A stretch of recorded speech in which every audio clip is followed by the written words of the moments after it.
Hello, কই তুমি? ঈদ মোবারক।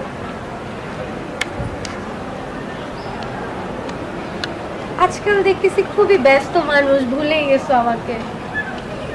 হ্যাঁ, গ্রামে গেছো? যাও নাই কেন?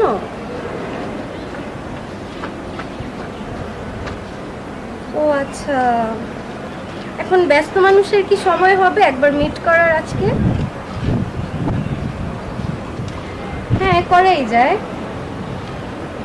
আচ্ছা, ওকে, তাহলে মিট হচ্ছে। কি আনছো? Wow, perfume, thank you. এখানেই থাকবা নাকি আগাবা সামনের একটু দিকে? হাঁটি। হাঁটাহাঁটি করবা? হ্যাঁ, চলো হাঁটাই। এইবার বলো, গ্রামে কেন গেলা না? অনেক কাহিনী সেটা। কি হয়েছে বলো। চাঁদ রাতের দিন হুম। বাসার জন্য শপিং করতে গিয়ে আমার মানিব্যাগ পর্যন্ত হারাই গেছে।